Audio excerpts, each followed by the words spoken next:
నమస్తే మేడం. ఇప్పుడు మనకి తెలంగాణ ప్రభుత్వం ఉచిత బస్సు పెట్టింది మహిళలకు. అది ఉపయోగకరం అంటారా? ఎందుకు బానే ఉంది గదా! బానే ఉపయోగకరంగా ఉంది. ఆ. ఏం అంటే ప్రాబ్లమ్ లేదు. దాని వల్ల మనకి మహిళలకు మాత్రమే ఉపయోగం ఉంది. బస్సుల సంఖ్య తగ్గించారు అంటున్నారు. నిజమేనా? ఏం తగ్గియలే అంతా బానే నడుస్తుంది గదా! ఎవరో కొద్దిగా రూమర్ చేస్తారు. అన్నీ పట్టించుకోవద్దు. అంటే ఏ పని లేకపోయినా ఊరికేనే ఆడవాళ్ళు బయట తిరగడం స్టార్ట్ చేశారు.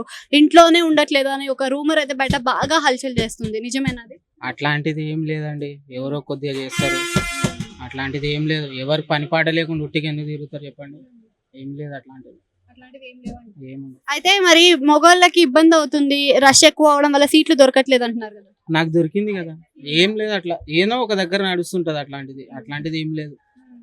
మగోళ్ళకి కూడా ఫ్రీగా బస్సు కావాలంటారు. మరి ఎట్లా అంటారు? మరి ఆర్టీసీ ఎట్లా రావాలి ముందుకి?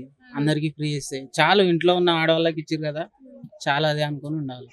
మగవాళ్ళకి ఎందుకు? ఇప్పుడు 6 గ్యారంటీలు ఇచ్చారు కదా. మరి 6 గ్యారంటీలో ఒక్కొక్క గ్యారంటీ చూసుకున్నట్టయితే మరి ఏ గ్యారంటీ బాగుంది అనుకుంటున్నారు? ఉచిత బస్సు, గ్యాస్, అన్ని కరెంట్. బాగానే ఉన్నాయి. మధ్యతరగతి మనిషికి పేదవాళ్ళకి ఏం కావాలో అన్ని ఉన్నాయి. అన్ని నడుస్తున్నాయి. అంతా బాగుంది. అన్ని పథకాలు వస్తున్నాయంట. అన్ని వస్తున్నాయి. గత ప్రభుత్వంతో పోలిస్తే ఈ ప్రభుత్వంలో మనకి చాలా పథకాలు ఇస్తున్నారు కదా. ఆ ప్రభుత్వం బాగుందంటారా? ఈ ప్రభుత్వం బాగుందంటారా? అది నిరంకుశ పాలన అది. ఇది 100% ప్రజల పాలన. అంతా బాగా నడుస్తుంది. ఎవరో ఆపోజిషన్ వాళ్ళు ఏదో రూమర్స్ చేస్తారా అవన్నీ ఏం పట్టించుకోరు.